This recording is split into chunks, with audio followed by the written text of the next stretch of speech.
بسم اللہ الرحمن الرحیم۔ مختارات کا دوسرا باب ہے ادبی شہپارے، سبق نمبر 6 ہے کیف حاجر النبی صلی اللہ علیہ وسلم۔ پہلے حصے میں خوش آمدید۔ یہ حدیث مبارک ہے جس میں حضرت عائشہ رضی اللہ عنہا نبی کریم صلی اللہ علیہ وسلم کی ہجرت کا حال بیان کرتی ہیں۔ عبارت دیکھ لیں۔ ان عائشہ زوج النبی صلی اللہ علیہ وسلم قالت لم اعقل ابوی قط الا وهما يدينان الدين ولم يمر علينا يوم الا ياتينا فيه رسول الله صلی اللہ علیہ وسلم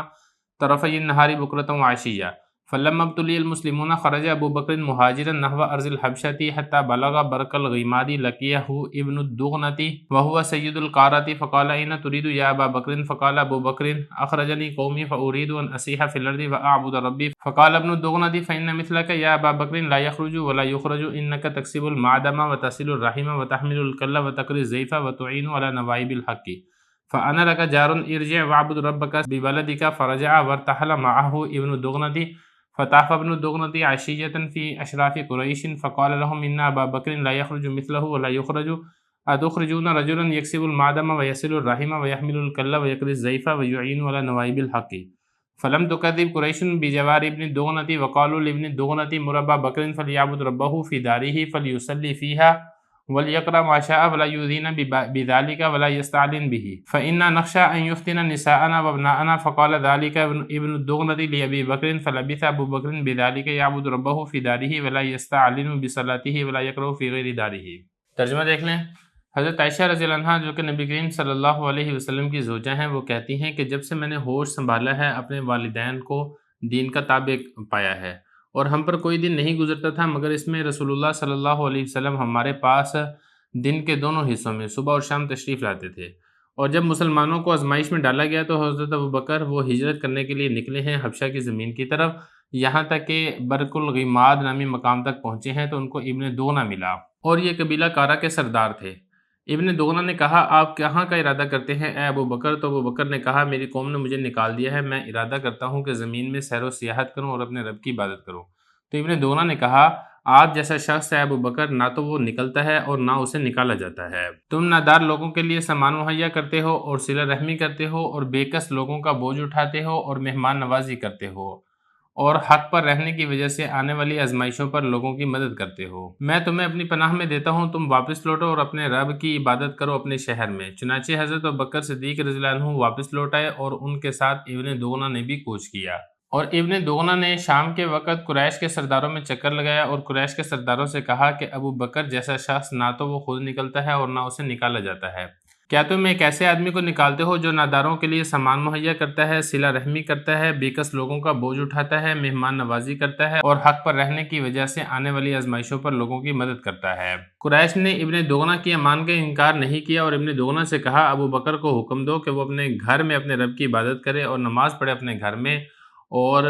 وہ تلاوت کرے اپنے گھر میں جو وہ چاہے، اور ہمیں اس چیز کے ساتھ اذیت نہ دے اور نہ ہی اس چیز کا اعلان کرے، اس لیے کہ ہمیں یہ ڈر ہے کہ ہماری عورتیں اور ہمارے بچوں کو وہ فتنے میں مبتلا کر دے گا۔ تو اس بات کو ابن دغنہ نے ابوبکر سے کہا۔ ابوبکر اس کے بعد ٹھہرے رہے، اپنے گھر میں عبادت کرتے تھے اپنے رب کی، اور اپنی نماز کا اعلان نہیں کرتے تھے اور اپنے گھر کے علاوہ تلاوت نہیں کرتے تھے۔ عبارت و ترجمے کے بعد کچھ الفاظ ہیں جن کی لغوی صرفی تحقیق دیکھ لیں۔ پہلا لفظ دیکھیں لم اعقل، عقل یعقل، باب اس کا ضرب یضرب ہے، اس کا مطلب ہوتا ہے عقل مند ہونا، سمجھدار ہونا۔ مطلب یہ ہے حضرت عائشہ رضی اللہ عنہا یہ بتانا چاہ رہی ہیں کہ میں جب سے سمجھدار ہوئی ہوں، جب سے میں نے ہوش سنبھالا ہے، میں نے اپنے والدین کو دین کے تابع دیکھا ہے۔ ابویہ، ابوانی یہ حالت رفیع ہے اور حالت نسبی اور جری میں ہوتا ہے ابوینی، والدین کو کہا جاتا ہے۔ اصل میں لغوی اعتبار سے تو دیکھا جائے تو اس کا مطلب ہوتا ہے دو باپ، لیکن ماں اور باپ میں باپ کو غلبہ دیتے ہوئے دونوں کو ہی والدین جس طریقے سے ہم کہتے ہیں دو والد، اسی طریقے سے ابوان عربی کے اندر کہہ دیا جاتا ہے۔ پھر اس کی حالت نسبی ہے، اصل میں ابوینی تھا، جب اس کی یا متکلم کی طرف اضافت ہوئی ہے تو یا کا یا کے اندر ادغام کر دیا گیا تو یہ ابویہ ہو گیا۔ اس کے بعد آگے لفظ دیکھیں لم یدینانی، دانا یدینو،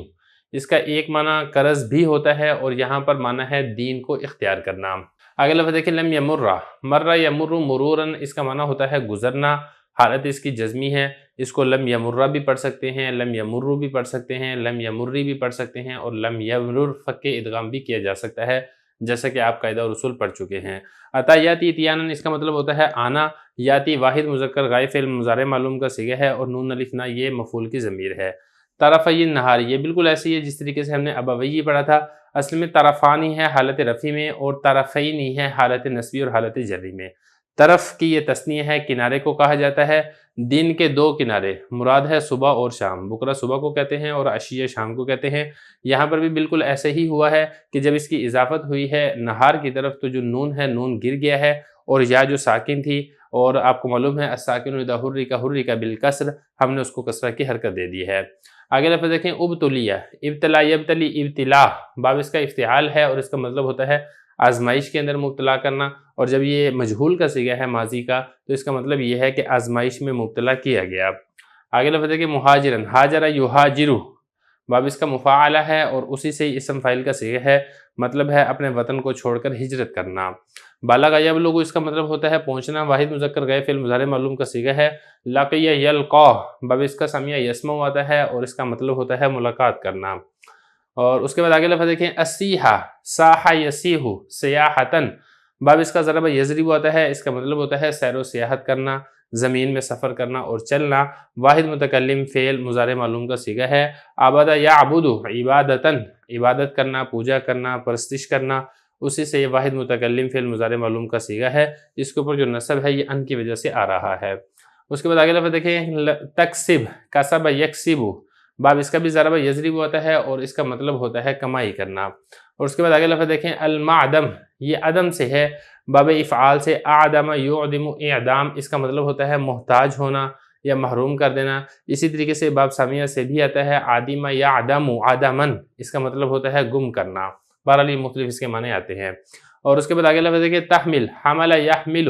بوجھ اٹھانا، یہ اس کا معنی آتا ہے، باب اس کا ضرب یضرب ہے۔ آگے لفظ دیکھیں الکل، باب اس کا ضرب یضرب ہوتا ہے، کل یکلو، کلن اس کا مطلب ہوتا ہے تھکنا، بے اولاد ہونا، بے والد ہونا، مختلف اس کے معنی آتے ہیں۔ ایک اس کا معنی ہے کمزور، اور اسی طریقے سے وہ شخص جس کا باپ بھی نہ ہو، جس کا اولاد بھی نہ ہو، اس کو کل کہا جاتا ہے۔ کلالہ کا جو لفظ ہے وہ اسی سے ہے جو کہ قرآن مجید میں استعمال کیا گیا ہے۔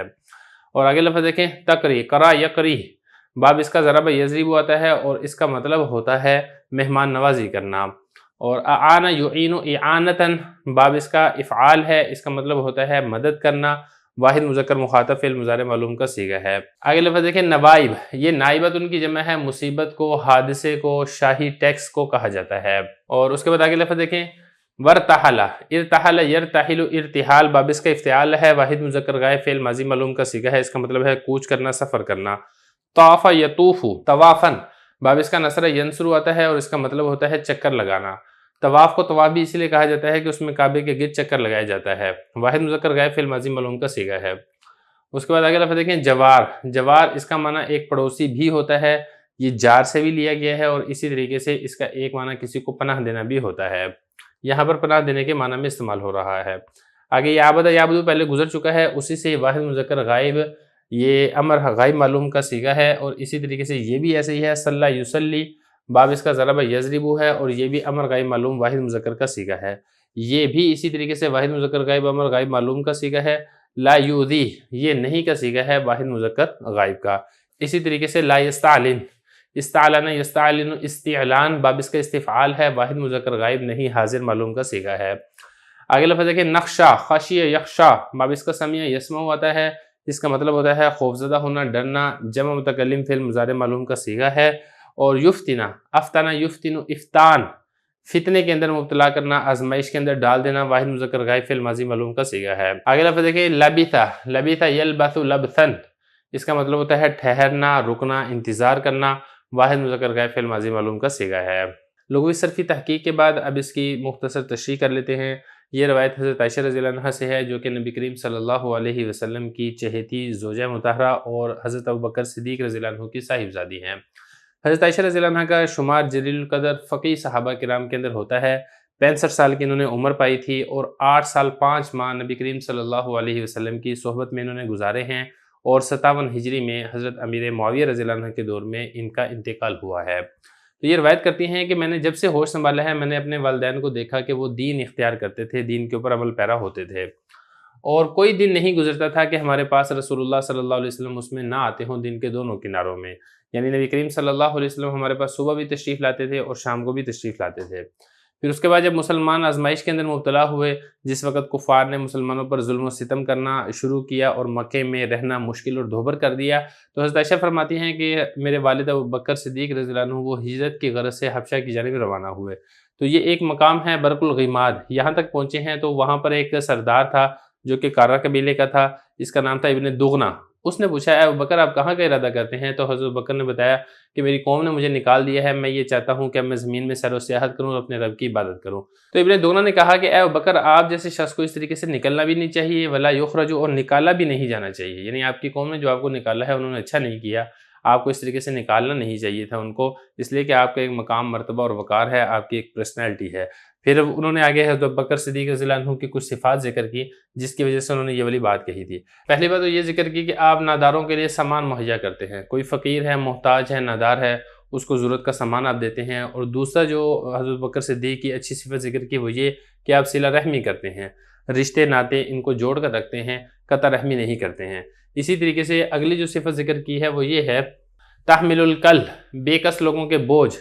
یعنی کسی کے اوپر اگر قرضہ آ گیا ہے تو آپ قرضہ ادا کر دیتے ہیں، کوئی تاوان اور چٹی کے اندر مبتلا ہو گیا ہے تو آپ اس کی جانب سے اس کا تاوان ادا کر دیتے ہیں۔ آپ مہمانوں کی مہمان نوازی کرتے ہیں اور حق پر جمع رہنے کی وجہ سے، قائم رہنے کی وجہ سے اگر دوسروں کے اوپر مصیبت آتی ہے تو ان مصیبتوں میں بھی آپ معین اور مددگار ثابت ہوتے ہیں، جیسا کہ حضرت بلال رضی اللہ عنہ کو اسلام قبول کرنے کی وجہ سے جو مشکلات کا سامنا کرنا پڑا تھا، یہ حضرت ابوبکر صدیق رضی اللہ عنہ ہی تھے جنہوں نے حضرت بلال کو آزاد کروایا تھا۔ پھر اس کے بعد ابن دغنہ نے کہا کہ میں آپ کو اپنی پناہ میں لیتا ہوں، آپ واپس لوٹ جائیں اور اپنے رب کی اپنے شہر کے اندر ہی عبادت کریں، یعنی آپ واپس چلیں، میں آپ کے ساتھ چلتا ہوں اور میں آپ کو اپنی پناہ میں لے لوں گا، تو قریش آپ کو پھر مزید تکلیف نہیں دیں گے اور آپ کو نہیں ستائیں گے۔ چنانچہ حضرت ابوبکر واپس لوٹ آئے اور ابن دغنہ نے بھی انہی کے ساتھ کوچ کیا۔ ابن دغنہ بھی حضرت ابوبکر کے ساتھ واپس مکہ مکرمہ آیا ہے، اور ابن دغنہ پھر شام کے وقت قریش کے سرداروں کے پاس گیا اور ان سے بھی یہ والی بات کہی کہ ابوبکر جیسے شخص کو اس طریقے سے نہیں نکلنا چاہیے اور اس کو نکالا بھی نہیں جانا چاہیے، تم ایک ایسے آدمی کو نکال رہے ہو۔